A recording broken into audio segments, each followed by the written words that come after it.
retrouver ce soir. Notre invité principal, c'est Patrick Balkany, mesdames, messieurs. Énorme, énorme, énorme. C'est énorme, on se croirait au Stade de France. Absolument. Patrick Balkany, bonsoir. Vous êtes député maire UMP de Levallois-Perret. Est-ce que vous reconnaissez les faits? Je m'y suis même habitué, maire depuis 83, député depuis 88. Bon, Patrick, vous connaissez la procédure. Vous avez le droit de garder le silence. Vous avez le droit à l'assistance d'un avocat, vous connaissez? J'ai le droit de garder le silence. Ouais. Voilà. Donc, Patrick, en P1, nous serons tous les deux. Nous parlerons de vous, de vos origines, de votre vie, de votre carrière, de vos emmerdes, vos amours, vos amis. Très belle chanson. Voilà, un avant-goût des mémoires que vous publierez en septembre prochain. Dites-moi, Patrick, vous n'avez pas peur si vous publiez vos mémoires de prendre perpète? En P2, nous commenterons l'actualité de la semaine en compagnie de Edwy Plenel, qui publie Un combat pour la presse libre aux éditions Galade et qui révélera que ce prénom bizarre et cette moustache, en fait, c'était du marketing. Toujours en P2, nous accueillerons Omar Sy pour le film Tellement proche, qui sort le 17 juin, où il joue le rôle d'un médecin, un médecin noir. Ça vous fout pas la trouille, vous? Non? Attendez, vous savez qu'il y a énormément de médecins africains en France. Oui, oui. Il y en a plus en France qu'en Afrique. C'est d'ailleurs là le problème. Malheureusement. En P3, après le zapping et Guillon, nous accueillerons notre invité du samedi 20h, ce soir Patrick Heudeline, pour son livre Rue des Martyrs, publié chez Grasset. Vous connaissez Patrick Heudeline, non? C'est une sorte de Philippe Manœuvre qui aurait eu les couilles d'envoyer péter la production de La Nouvelle Star. Voilà, l'émission s'appelle Salut les Terriens et l'orchestre Les Gréments de Fortune.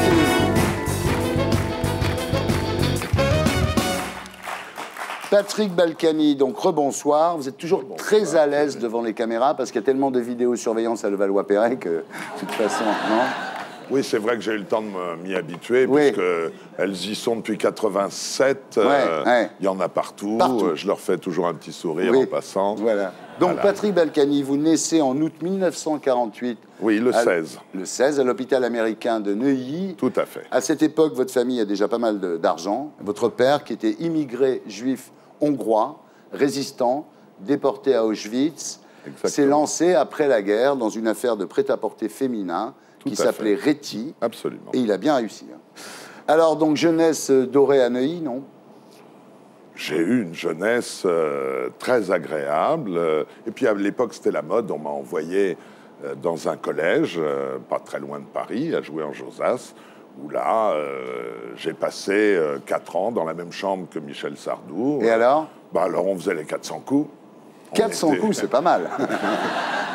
On a appris la discipline, le lever des couleurs le matin, le cross, on marchait au pas, on faisait son lit au carré. Pour ça que... Ah oui, d'accord. Oui, non, attends, on a été formés. C'est pour ça qu'il a fait toutes ces chansons après. Voilà. Alors ensuite, Genève. Oui.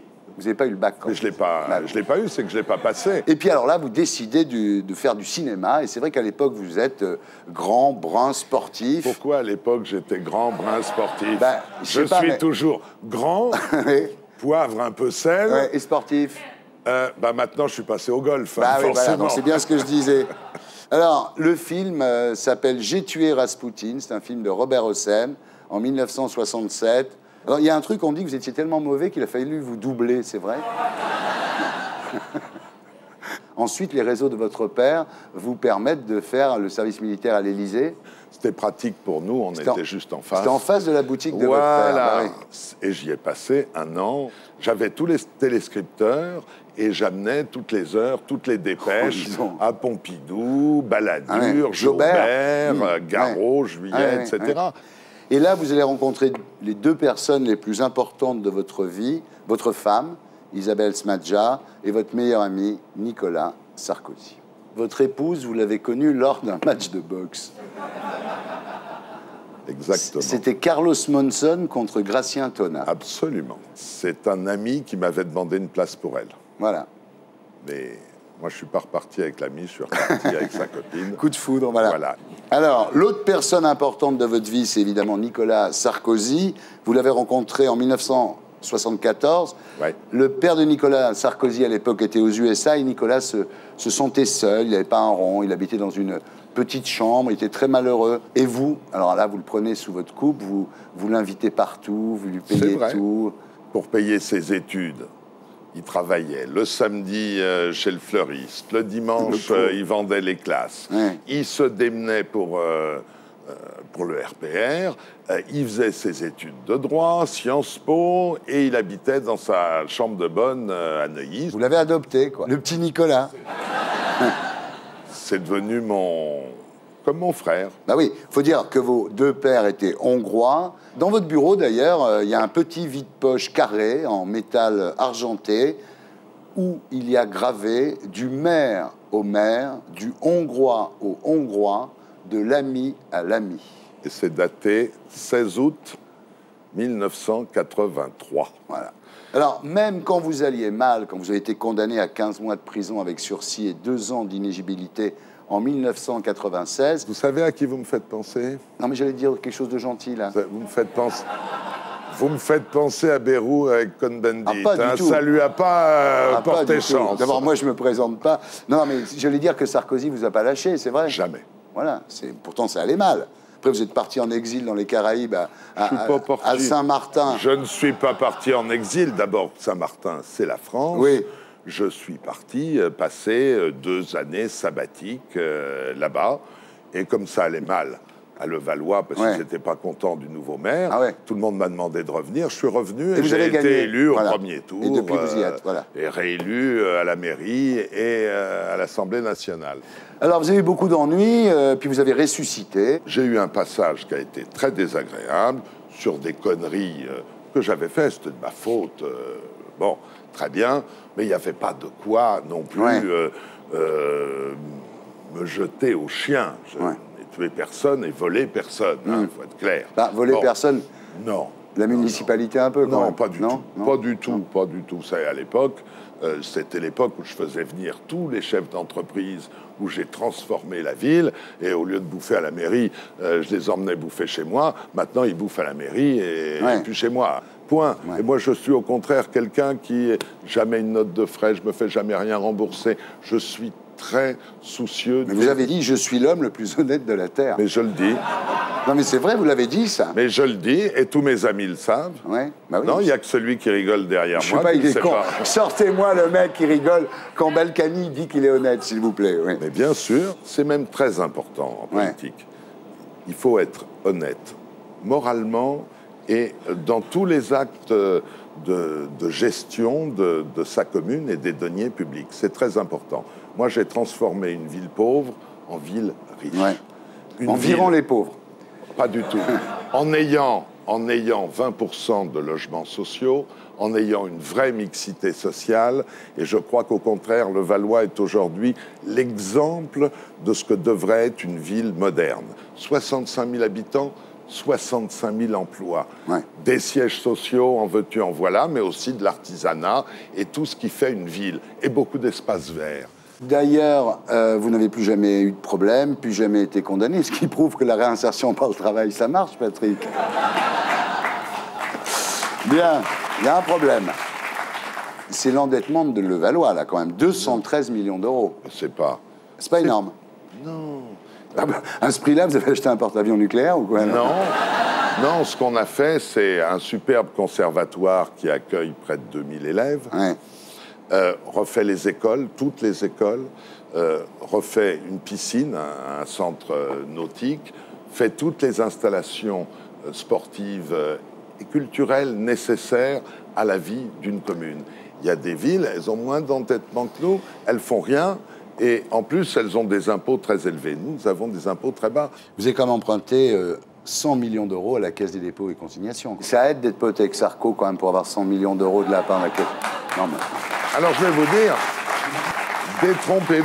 détrompez-vous, on travaille avec toutes les banques, et la Caisse des dépôts, c'est le banquier des collectivités, pas de Levallois. Mais il ne prête pas de l'argent à tout le monde, c'est ça que je veux dire. Mais si, il prête de l'argent. Heureusement, comment il ferait, comment il vivrait? Bien. Et nous recevons Edwy Plenel, bonsoir. Bonsoir.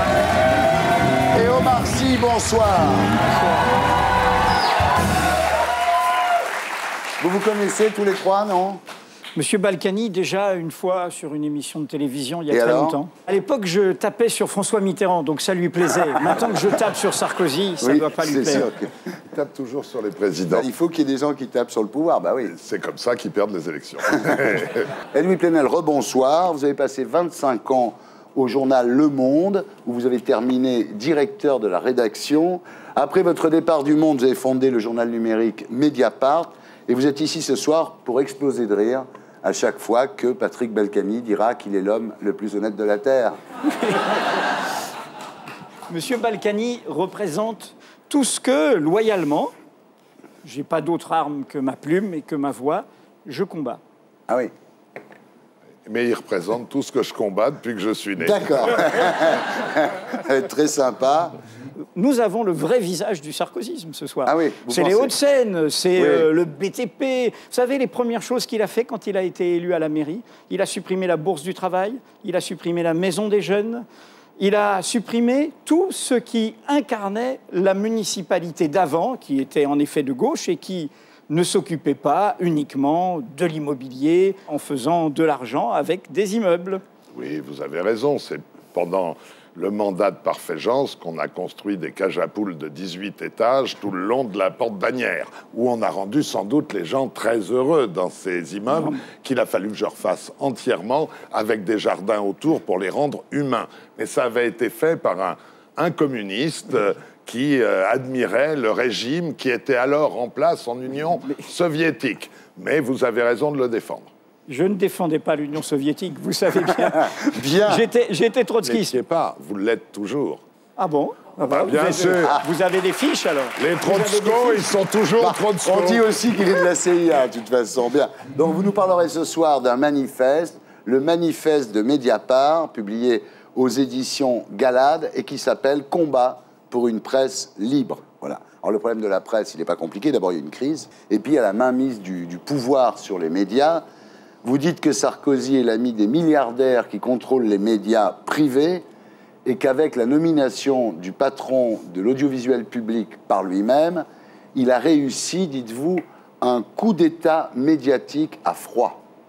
Eh oui. Il n'a pas d'armée. Ouais. Il a simplement nos faiblesses. Ouais. L'envie du pouvoir, l'envie du poste. Ouais.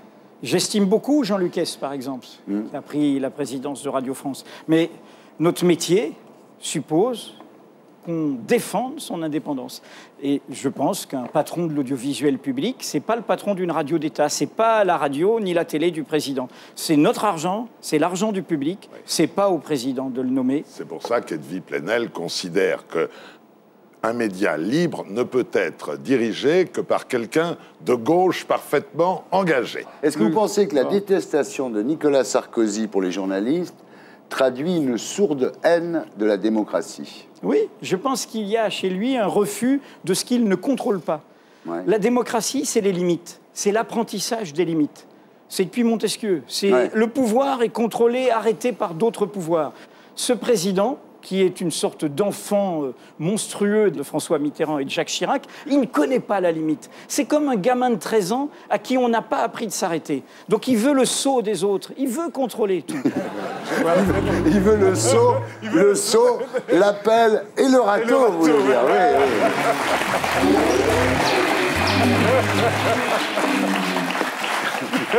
Vous êtes effondré, là. Je suis effondré parce que aujourd'hui, il suffit d'aller sur n'importe quel blog pour voir les horreurs qui peuvent être écrites sur tous les sites. S'il y a bien un pays où il y a une vraie liberté, non seulement de la presse, mais la liberté d'expression totale, c'est bien la France. Vous avez le discours que vous aviez lorsqu'il y avait une chaîne de télévision et un ministre de l'Information qui décidait des titres le soir au journal de 20h. Autant que je sache, Madame Morano, elle est de la même famille politique que Monsieur Balkany, et elle pourchasse les gens qui disent « Oh là là, faites la terre, cette conne, sur le web ». Autant que je sache, moi, je suis un citoyen, je vote. Hein. Ouais. J'ai pas pu poursuivre ce citoyen Rappelez-moi son nom, qui a dit « casse-toi, pauvre con » et qui nous a fait un peu honte, là. Parce qu'on ne peut pas le poursuivre, lui. Il est intouchable. Lui, on peut lui dire toutes les horreurs, mais lui n'a pas le droit de répondre. On va voir comment ça se passerait si la presse était libre. On va faire une interview si la presse était libre.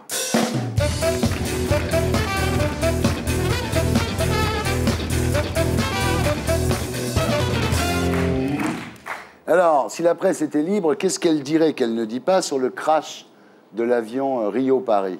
Pour l'instant, autant que je sache, il n'y a pas assez d'enquêtes sur ce qui est à venir, c'est-à-dire probablement une sacrée crise de crédibilité d'Airbus, d'Air France, puisqu'il semble bien que ce n'est pas un orage, ce n'est pas un attentat. Non.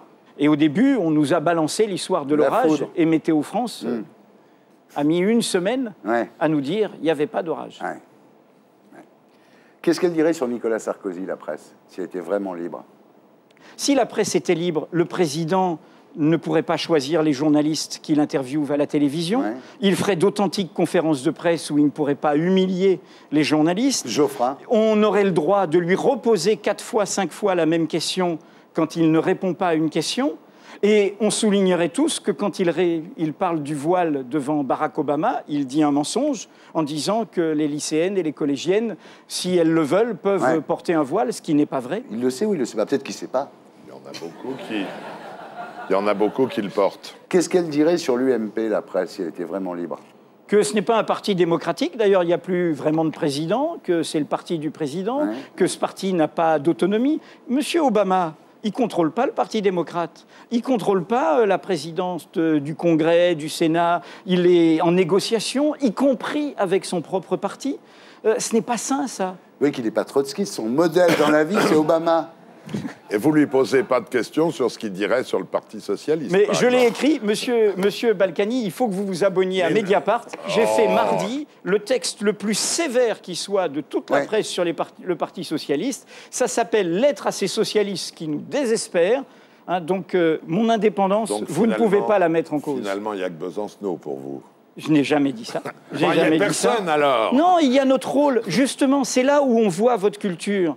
Le rôle de la presse, c'est pas de dire pour qui on vote. Le rôle de la presse, c'est d'être cet aiguillon critique. C'est plus important, une presse libre. C'est comme ça que les gens peuvent être informés, donc voter. Parce qu'on peut mal voter parce qu'on est mal informé. La presse libre, ça vient avant vous. Ça vient avant le vote. Pour conclure, qu'est-ce que la presse dirait au sujet de Patrick Balkany si elle était libre? Qu'est-ce qu'elle n'a pas dit? Qu'est-ce qu'elle n'a pas dit? Elle continuerait à enquêter, notamment sur ses voyages en Afrique. Il est maire de Levallois-Perret. Il n'est pas secrétaire à la France-Afrique. Il n'arrête pas de se balader là-bas. Je suis membre de la commission des affaires étrangères à l'Assemblée nationale. Aussi, et je suis vice-président de France-Cuba. Allez plus souvent à Cuba, alors. Exactement. Monsieur Guéant, secrétaire général de l'Élysée, a dit que Patrick Balkany n'était pas missionné officiellement quand il est là-bas. Il y va pour le plaisir, hein, Patrick? Non, je vais en tant que parlementaire, membre de la commission des affaires étrangères. Omar, bonsoir. Bonsoir. C'est marrant, j'ai l'impression qu'il manque un truc à côté de vous, là. Oui. Il manque un truc, quoi. Mais j'ai oublié un truc chez moi. Ah, ça y est, Fred. J'ai oublié Fred. Fred, putain, Je me disais que tout à l'heure, il y a un truc. C'est vrai qu'il est tellement déprimé, Fred, qu'il veut faire un duo avec Anthony Cavana, c'est vrai? C'est pas vrai. En fait, ce soir, vous êtes ici seul car nous recevons Omar l'acteur, Omar Sy, pour un film d'Éric Toledano et Olivier Nakache qui s'appelle Tellement proche, avec Vincent Elbaz, Isabelle Carré, François-Xavier de Maison, Audrey Dana. Alors, c'est une comédie chorale sur fond d'histoire familiale, un genre que les Français adorent, mais celle-là, elle est très, très, très, très réussie. Voilà, vraiment. Merci, je suis assez d'accord. Moi, je l'ai vue. Bon, on ne peut pas raconter la fin, mais à la fin, moi, j'étais carrément bouleversé. J'avais les larmes aux yeux. Je pense que ça va être le film de l'été. Vraiment. Mais Inch'Allah. Hein. Ça va être comme le premier jour du reste de ta vie. Inch'Allah. Alors, vous jouez le rôle d'un toubib. Oui. Bruno, qui est interne en médecine. Voilà. Et Ouais. il y a une fille qui s'appelle Roxane qui va absolument se le taper. Voilà. C'est assez drôle. Jouée par Joséphine Demeaux. Elle est géniale. Hein. Elle est Ouais, très, très bien. Ouais, ouais. On regarde à quoi ça ressemble.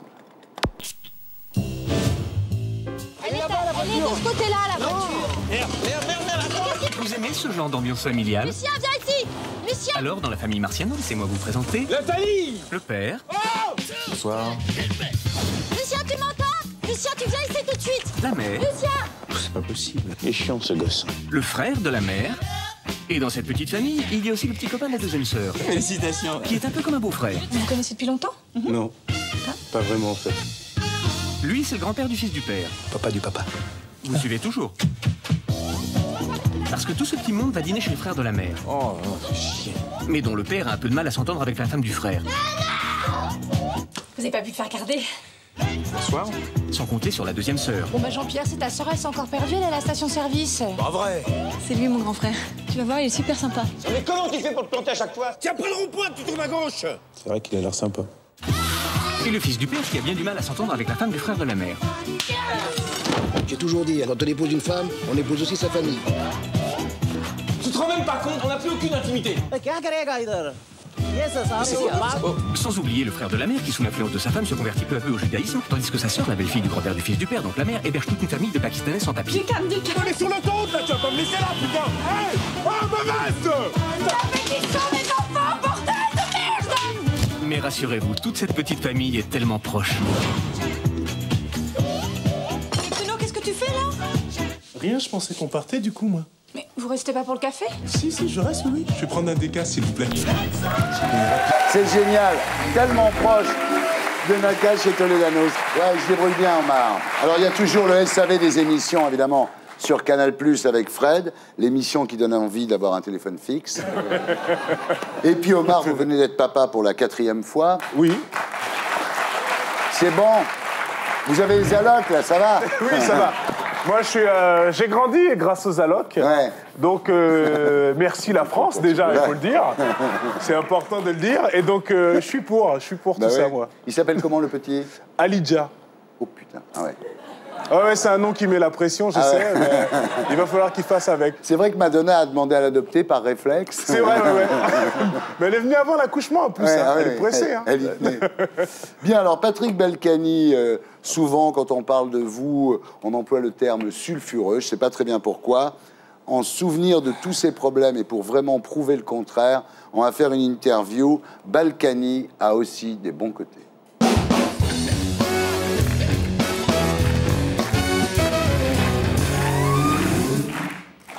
Est-ce que vous aimez les enfants? Je les adore. Ben, vous voyez. Je vais être grand-père pour la 2e Eh fois ben voilà. cet été. Tu vois? Est-ce que vous aimez les animaux? J'ai 2 chiens et 2 chats. Ben voilà. Est-ce que vous nourrissez les oiseaux? Je nourris les oiseaux. Ben voilà. Je Ben voilà. Je m'occupe de tout. Et même Tu à vois. Levallois, il y a des pigeonniers. Est-ce que, par exemple, vous donnez de l'argent à des associations caritatives? Bien entendu. Bien entendu. Est-ce que vous aidez les vieilles dames à traverser la rue?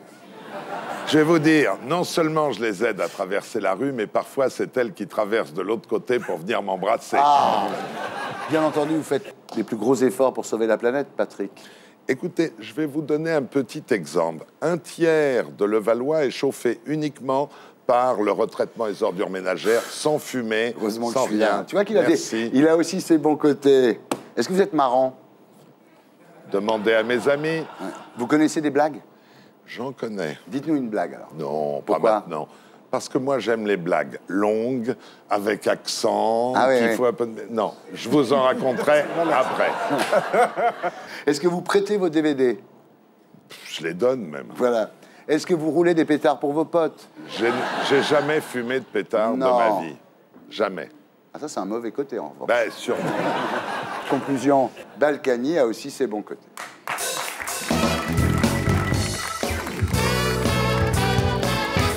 On passe maintenant aux commentaires de l'actualité de la semaine avec les infos de Blacko 1. Finalement, aux européennes, tout s'est joué à la télé. Y a qu'à voir le pauvre Bayrou. Jeudi soir, il est à 13%, un mot de traviole. C'est trop minable. Et hop, Trop minable. 3 jours plus tard, le v'là à 8. Je prends ma part de responsabilité. un tiers des électeurs se décident au dernier moment. Sauf qu'avant de voter, qu'est-ce qu'ils ont vu à la télé? Sur France 2, le plaidoyer écolo de Yann Arthus Bertrand. Résultat, les Verts font 16%. Et sinon, sur TF1, c'était France-Turquie avec invasion de la pelouse par les supporters turcs. Résultat, l'UMP qui s'est toujours méfié des Turcs atteint 28%. Vous croyez qu'on exagère? Que la télé n'a pas autant d'influence sur les opinions? Alors pourquoi Coca-Cola dépense des milliards d'euros chaque année pour acheter du temps de cerveau disponible? Ah, si au moins France 3 avait diffusé Titanic, l'histoire d'un grand naufrage, rien de tel pour sensibiliser les électeurs à la situation du PS. Voilà, c'était les infos de Blacko 1, mise en image de Julien Grab. Voilà. Alors l'information de la semaine, évidemment, c'est les résultats des élections européennes, c'est confirmé, c'est l'Europe qui a perdu. Ah oui. Les gens s'y sont encore moins intéressés qu'à l'Eurovision.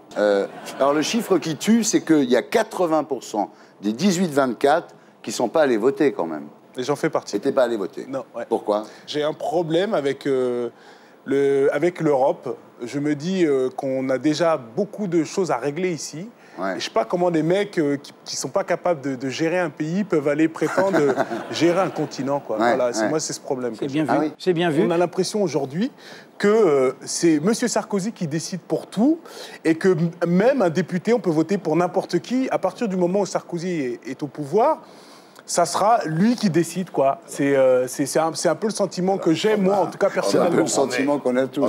On est dans un pays démocratique où le président...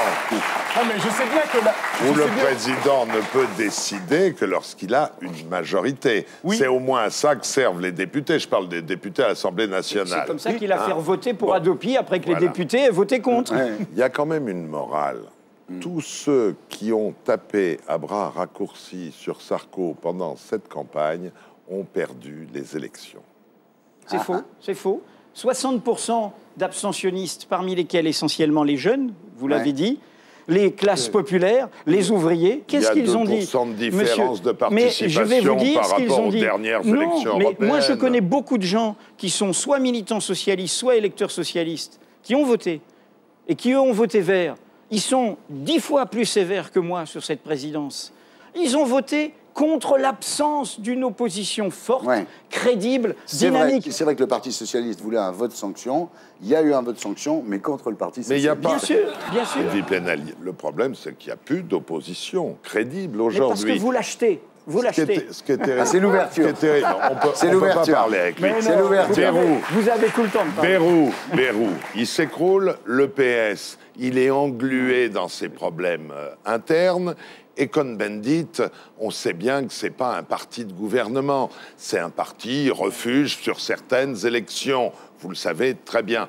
Aujourd'hui, tout le monde parle d'écologie le lendemain de l'élection. Mais enfin, nous, ça fait quand même un paquet de temps qu'on parle d'écologie. C'est quand même le président Sarkozy qui a fait le Grenelle de l'environnement, que je sache. Vous avez l'air de l'oublier. Bien, on continue. Donc la surprise, évidemment, ça a été Daniel Cohn-Bendit. Il visait 10%.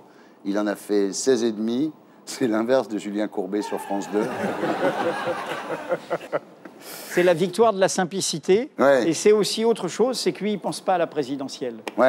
Et c'est ce qui corrompt totalement notre vie publique aujourd'hui. Oui, c'est vrai. C'est cette façon où tous s'y voient. Ils ne pensent qu'à ça, comme si l'avenir d'un pays dépendait d'une seule personne et non pas d'une dynamique collective. C'est vrai. On passe aux infos de Blacko 2. En apprenant cette semaine la mort d'Omar Bongo, Jacques Chirac a regretté la perte d'un grand sage. Tu m'étonnes! Il risquait pas d'en dire du mal, vu que Bongo a financé sa campagne électorale en 81. Bah vous saviez pas? C'est Giscard lui-même qui a vendu la mèche cette semaine sur Europe 1. J'ai appelé Bongo, je lui ai dit oui, vous êtes très aimable, mais actuellement vous soutenez financièrement la campagne de mon concurrent. Alors il y a eu un temps mort, et il m'a dit ah, vous le savez. Ce qui était merveilleux. Hein. Rassurez-vous, depuis 81, les choses ont bien changé. Alors certes, en 2007, le candidat Sarkozy a bien demandé audience à Omar Bongo pendant la campagne électorale. Mais attention, c'est pas du tout ce que vous croyez. Il va sans dire que le candidat Sarkozy est allé recueillir les sages conseils du président Omar Bongo Ondimba. Ah bien sûr, les sages conseils, une bonne valise pleine de conseils du président Bongo. Je lui ai expliqué comment se passait la campagne. J'ai recueilli ces sentiments d'amitié qui sont pour moi très importants. Ah, l'amitié France-Afrique, c'est un trésor qui n'a pas de prix. Voilà, c'était les infos de Blacko 2. Voilà, évidemment, la mort de Bongo, président du Gabon depuis 41 ans. Alors, si on est plus ou moins RPR, on est plus ou moins triste, évidemment. Moi, je suis très triste. C'est vrai. Je le connais depuis très longtemps. Je dois dire, j'ai beaucoup d'amitié. Et... Vous allez à son enterrement? Sans doute. Ils vont l'enterrer avec l'affaire Elf, c'est bien? Moi, je trouve que c'est pas un sujet sur lequel pourquoi c'est pas un sujet? Non, mais attendez, non, Patrick, pourquoi c'est non, pas un sujet? parce que tous les sujets sont discutables en démocratie. Non, mais je n'aime pas plaisanter sur la D'accord, ok. Bon, on va plaisanter avec vous, alors. Ou avec toi, si tu veux. Bon, alors, en fait, il s'appelait Omar Banga, mais pour un dictateur à vie, c'était pas terrible. On plaisante, on plaisante. La France, en fait, dit on vient vous aider. Mais on vient faire quoi? On vient faire le tout pétrole, Total, Elf. On vient préserver nos intérêts.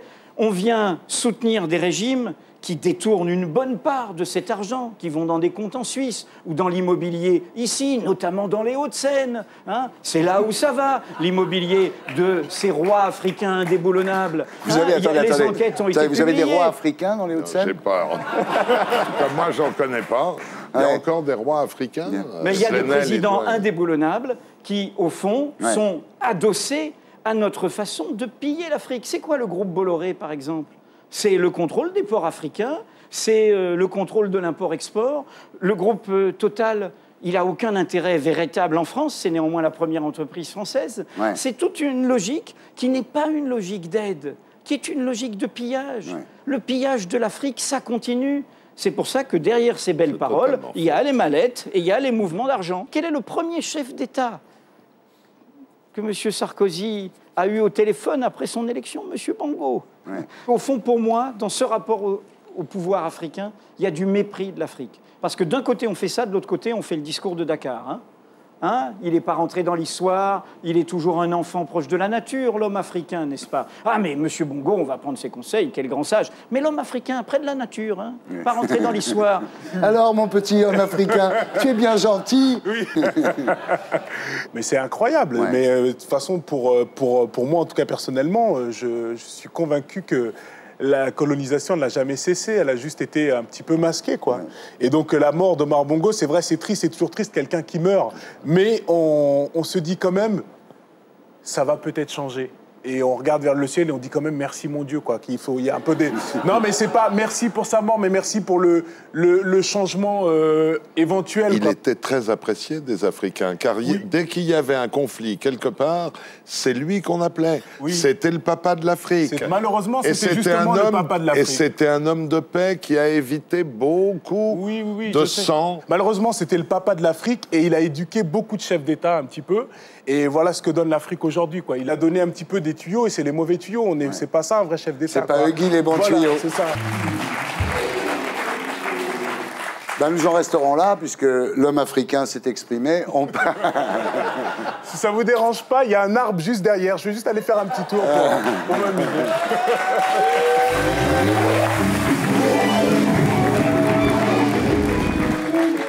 On passe aux infos de Blacko 3.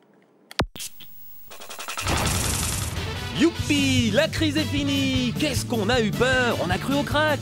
On pensait qu'il faudrait des années pour remonter la pente. Et hop, voilà que cette semaine, 10 des plus grosses banques américaines ont déjà remboursé 68 milliards de dollars prêtés par le Trésor américain. Mais oui, on a moralisé le capitalisme. Alors c'était important pour les banquiers de soulager leur conscience en remboursant leurs dettes à la société. L'avantage pour eux, c'est qu'après avoir remboursé l'État, Obama pourra plus leur interdire les salaires pharaoniques, les bonus records, les parachutes en or. Mais alors, ils n'ont pas retenu la leçon. Mais si, la grande leçon de la crise pour les banquiers, c'est que l'État sera toujours là pour éponger leurs erreurs. Voilà, c'était les infos de Blackout 3. Alors voilà, les banques américaines remboursent l'État américain pour recommencer à être libre dans le poulailler, quoi, et à se refiler des bonus, des golden parachutes, etc. Ils ont rendu le pognon.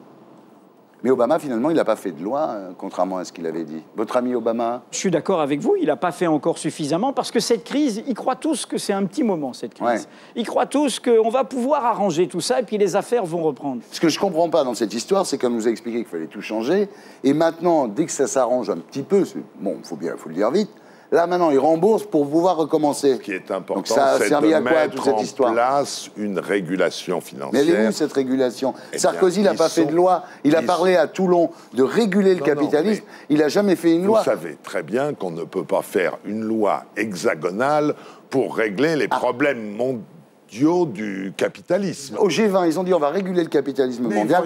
Mais ils l'ont jamais fait, mais ils s'en foutent au fond. Ils n'ont rien fait sur les offshore. Ils n'ont rien fait sur les parachutes dorés. Ils n'ont rien fait sur les bonus. Paradis fiscaux, petite parenthèse. Au fait, c'est qui le parrain de Monaco, d'Andorre et tout? C'est pas le président de la République française qui a une relation... les coprinces. Alors on a rompu les relations diplomatiques. On a rompu les relations diplomatiques. Mais le président a dit que où il rentrait dans le rang, mais ça, c'est pas du sérieux. On prend des actes, on décide, c'est des discours. Donc on attend tous des lois. Vous êtes député. Pourquoi vous ne faites pas une proposition de loi pour réguler tout ça pour de vrai? Faites-le. Il faut qu'il y ait une régulation, d'une part au niveau de l'Europe et au niveau du G20 avec les grands chefs d'État et avec les grands pays. Ça ne marchera jamais. Mais les Anglais ne voudront jamais, mais non. C'est pour ça qu'il faut une opposition, des résistances, des luttes. Bien. Edwy, merci d'avoir été avec nous. Voilà. Edwy Plenel, donc, Mediapart. Alors, Patrick Hölderlin, bonsoir. Vous êtes ici ce soir parce que vous êtes une énigme pour la science.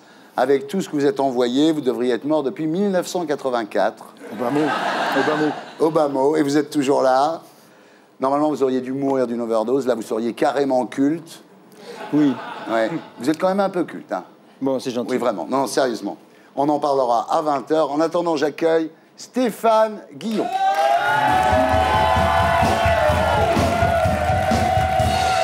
Stéphane Guillon, monsieur. Exceptionnellement, une question à poser aux invités. Mais je t'en prie. Qui est le maire de Levallois entre vous deux? J'ai une absence. Bien vu. À vous, Stéphane, pour la semaine des bilans.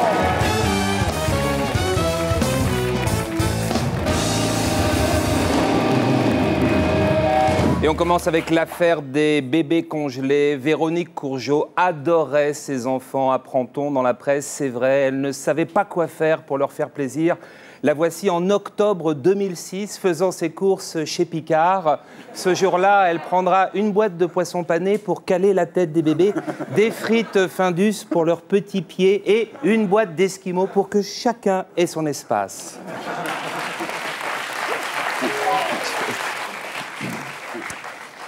Les capteurs pourraient être la cause du crash de François Bayrou aux Européennes. C'est étrange car ceux du leader centriste sont très développés, de véritables paraboles. Pourtant, en 2007, lorsqu'un enfant avait fait ses poches, ces capteurs avaient très bien fonctionné. Après sa nomination à Strasbourg, Rachida Dati démarre sa tournée d'adieu. À l'Assemblée, elle a salué ses collègues UMP. Puis la garde des Sceaux a remonté l'avenue Montaigne à pied. Énorme émotion chez Dior, Chanel, Prada, des vendeuses en larmes. Dans toutes les boutiques, le bilan de la ministre restera gravé dans les cœurs. Excusez-moi, Thierry. Mais c'est normal. C'est normal, vous êtes ému. Vous êtes ému, Stéphane. Nicolas Sarkozy a invité Woody Allen à l'Élysée. Rencontre au sommet entre un clarinettiste de jazz et un joueur de pipeau.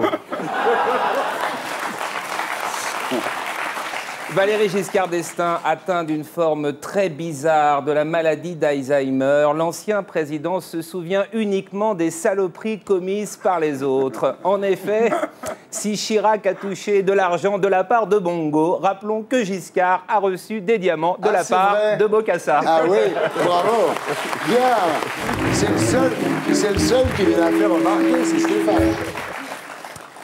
Les enfants sans papier ne doivent pas être privés de classes vertes. Bah ouais, c'est dégueulasse. Éric Besson, il organise des classes vertes vachement sympas pour les enfants sans papier. Le problème, c'est les horaires. Faut être prêt à partir à 6 h du mat et n'importe où, Bénin, Mali, Congo. Et en plus, tu pars avec tes parents. Une classe verte où t'emmènes tes vieux, c'est les boules.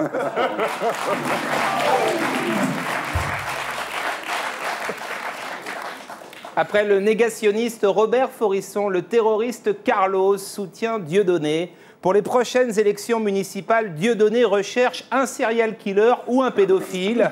Il faut avoir un profil d'enculé, sinon ça n'intéresse pas.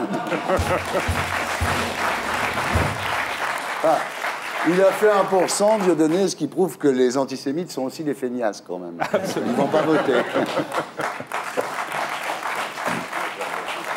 Mercredi, c'était la journée mondiale des océans. Les océans deviennent de véritables poubelles. On y jette n'importe quoi, des mégots, des sacs plastiques, des bouteilles vides. Et l'autre jour, un Airbus A330 entier. C'est dégueulasse.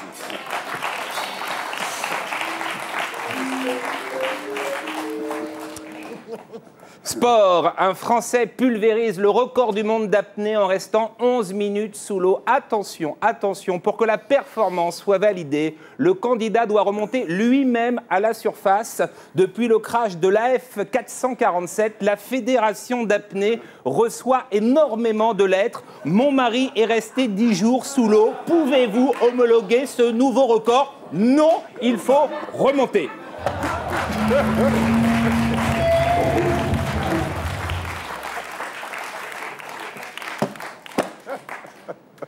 Une femme qui a manqué de peu le vol Rio-Paris vient de se tuer en voiture après une sortie de route. Et oui, c'est rare de gagner 2 fois de suite au loto. C'est un peu noir aujourd'hui, mais c'est bientôt les vacances. Et on termine avec la disparition de David Carradine. L'acteur serait mort suite à un acte sexuel qui a mal tourné. Pourtant, dans la série Kung Fu, Maître Po lui a donné des dizaines de conseils de survie. Petit scarabée, si tu te tires sur le bambou à 72 ans, évite d'entourer ta bite et ton cou d'une corde. Tu peux mourir et on te retrouvera pendu par les couilles dans une chambre d'hôtel à Bangkok. Pour ton image dans la postérité et l'histoire du Kung Fu, ce n'est pas bon, petit scarabée.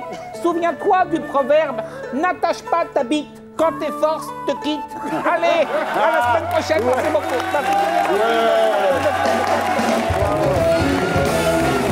Stéphane Guillon, qu'on retrouve ici la semaine prochaine et en attendant sur canalplus.fr. Et maintenant, on passe à l'invité du samedi 20.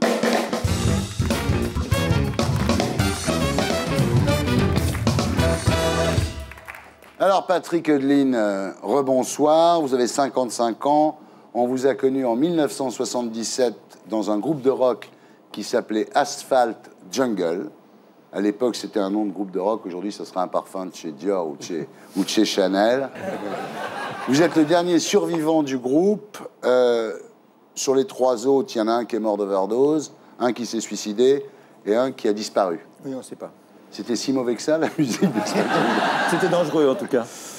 Remarquez, en cas de reformation, ça simplifie les formalités. Voilà, au moins, je n'ai pas de problème de ce côté-là. Vous êtes une sorte de dinosaure, la dernière icône rock underground, une sorte de Terminator punk. Alors aujourd'hui, vous écrivez des livres, vous tenez une rubrique à Rock et Folk, où vous racontez votre vie. Rock et Folk, vous y alliez en 1972, quand vous séchiez la fac de lettres. Vous avez découvert Paringo, à qui je rends hommage ici ce soir. Ensuite, vous avez découvert le livre de Jean-Jacques Schul, Rose Poussière, qui a été un événement extrêmement important pour toute notre génération. Bowie, le Velvet, Warhol, Burroughs. Voilà, et après, il y a eu Asphalt Jungle, et après ça, il y a eu l'héroïne. Vous êtes tombé dans l'héroïne. Oui, c'est-à-dire que j'ai eu des années 80 un peu compliquées, quoi. Vous dites l'héros, je vivais ça comme un roman noir, un truc plus grand que la vie. Oui, bien sûr, c'était la mythologie qui m'amusait, c'était les livres. Enfin, au début, ça t'amuse, et puis après, tu te laisses prendre un peu au piège, mais je veux dire, bon, c'était à cause des livres, des disques. Je crois que c'est ça qui est important, c'est l'image romantique du truc. C'est vrai qu'à l'époque, c'était à la mode. Oui, ça a été à la mode, oui. Aujourd'hui, un mec qui prend de l'héros, c'est un ringard. À l'époque, c'était vraiment bien de prendre de l'héros, quoi. En plus, j'ai un message, faut pas aller très mauvaise, maintenant, ça vaut pas le coup. Ouais. Ah, parce qu'il faut dire aussi aux gens, c'est qu'au début, on en prend pour être bien, puis après, on en prend pour pas être mal. Donc finalement, ça sert à rien. Ce n'est pas faux. Enfin, ceci étant, j'y avais laissé toutes vos dents, quand même. Ah, j'ai plein de dents, là. Elles sont à moi, la preuve, je les ai payées et tout. Ouais. ça vous a abîmé, quand même? Les dents, seulement. Le reste, quand je vois les sportifs, je veux dire, ils ont 30 ans, ils n'ont plus de cheveux, ils sont gros, et tout ça, et ils mettent des tongs. Je veux dire, bon, moi ça va, j'ai tous mes cheveux, toujours le même poids. Mais quand même, les dents, vous dites, c'est un grave stigmate social, quand même. C'est drôle, parce que quand j'avais 18 ans, Keith Richards aussi, des Stones, avait les dents abîmées. C'était un genre, voilà, c'était, on l'appelait l'homme le plus déglingué de la planète et tout ça, quoi. Mais dans les années 80, les années du fric et tout ça, c'était un marqueur social. C'était plus la même chanson, quoi. Vous avez jamais été tenté par la drogue, vous, Patrick, hein? C'est pas que j'ai... moi, j'ai toujours exécré même l'idée de la drogue. Même quand j'avais à 18 ans des potes qui fumaient, on me passait le pétard, je faisais ça et ça. Ouais, mais vous écoutiez pas David Bowie, les Stooges et tout ça, peut-être? Non, moi, j'étais Beatles. Ah. Voilà, ils sont défoncés aussi, les Beatles. Oui, mais c'était pas la période la mieux chez eux. Ils se défonçaient depuis le début, entre nous, mais bon, faut pas le dire. Oui, mais ça prend un certain temps, sans doute, à se voir. Ça doit être ça. Ils se sont arrêtés avant de perdre leur dent, c'est ce que vous voulez dire? Sans doute. Et maintenant que les guitares Gretsch sont fabriquées en Chine... Oui, c'est pas faux, qu'est-ce qui reste du rock, alors? Une idée. Une idée, et puis, je veux dire, le passé, puis comme on est dans une époque tellement vide, morne et difficile, je crois que tous les gamins de 15 ans qui... flash sur des gens que non seulement ils n'ont pas connus, mais qui ou ils sont morts, ou ont l'âge d'être leurs grands-parents, en fait.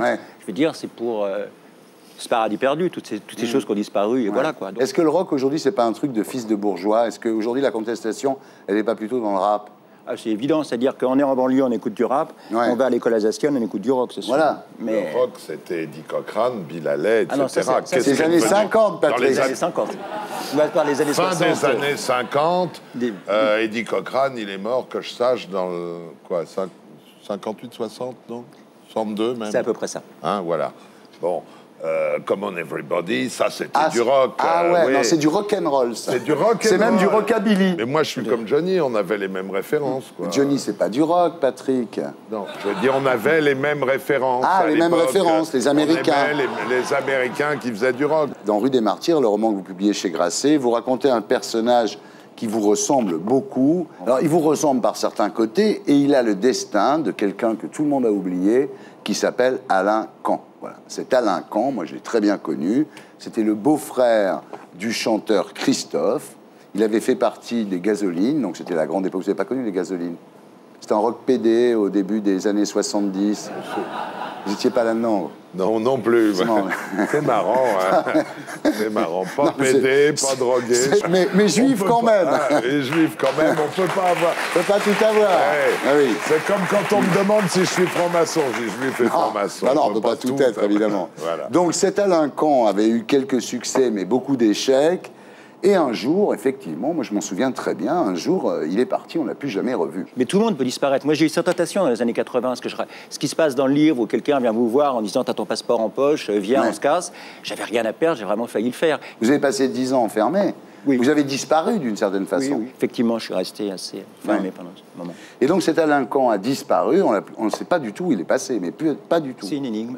C'est une énigme totale. En plus, c'est très bizarre parce qu'il n'avait rien sur lui. Il allait voir sa mère. Enfin, je veux dire, on ne sait vraiment pas. Je veux dire, et il y a des gens qui croient Christophe le premier. Je veux dire, qui fantasment sur le fait qu'il ne soit pas mort et tout. Moi, je crois qu'il est mort, bien sûr. Non, mais il est peut-être en exil. D'ailleurs, dans votre bouquin, vous le faites revenir. Oui. Parce que je veux dire, Internet l'appelle en fait. Je veux dire, les blogs, YouTube, MySpace, toutes ces histoires-là, je veux dire, ça parle de lui, il y a des sites sur lui, il y a des, voilà, ça raconte plein de bêtises parce que c'est la logique d'Internet. Qu'est-ce qu'ils viennent me chercher? Qu'est-ce qu'ils me font? Bon. Et donc, c'est comme un appel et il revient en France. Est-ce qu'on peut dire que la contre-culture a tué ses meilleurs soldats? Je pense qu'il ne peut plus y avoir de contre-culture ni d'underground. Maintenant, je veux dire, c'est presque trop facile d'être de faire quelque chose, de chanter, je veux dire, de faire un petit film ou tout ça, d'écrire un truc, de faire son blog et tout ça.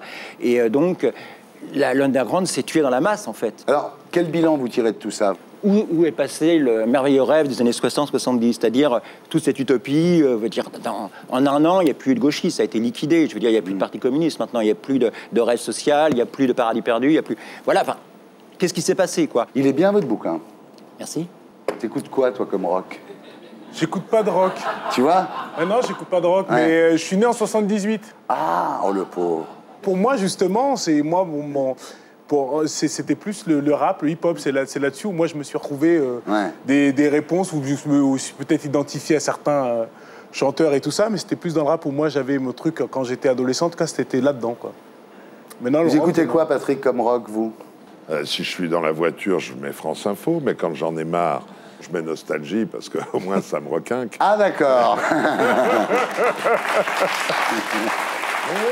L'autre jour, j'étais à la Légion d'honneur de Didier Barbelivien. Ils lui ont donné la Légion d'honneur? Mais oui, c'est quand même l'homme qui a écrit toutes les plus belles chansons françaises. Des centaines de millions de disques. Bien. Voilà. Mais je crois qu'on va s'arrêter là. Après cet hommage à Didier Barbelivien. Mais oui, mon ami Didier Barbelivien. Ah, c'est votre ami aussi? Ah, c'est mon ami. Vous êtes tous copains entre vous, alors? C'est mon ami Didier depuis très longtemps. Ouais. Depuis très longtemps. Bah, à nos âges, c'est sûr, les amis, on les a depuis longtemps. Oui, c'est vrai qu'on va plus souvent aux enterrements qu'aux mariages. Et voilà. Bon, on vous laisse filer à l'enterrement de Bongo, en tous les cas. Voilà. C'était Salut les Terriens, avec Patrick Balkany, député maire UMP de Levallois, Edwy Plenel pour Combat pour une presse libre chez Galade, Omar Sy pour Tellement proche, d'Éric Toledano et Olivier Nakache, un film que je vous recommande. Allez-y mercredi, franchement c'est de la balle, c'est de la balle. Patrick Hudlin pour Rue des Martyrs, c'est Grasset, merci d'avoir été avec nous. Je vous laisse avec lui, je vous laisse avec le SAV des émissions. Ensuite, Groland Magazine. Rendez-vous la semaine prochaine pour la dernière émission de la saison. Salut les Terriens!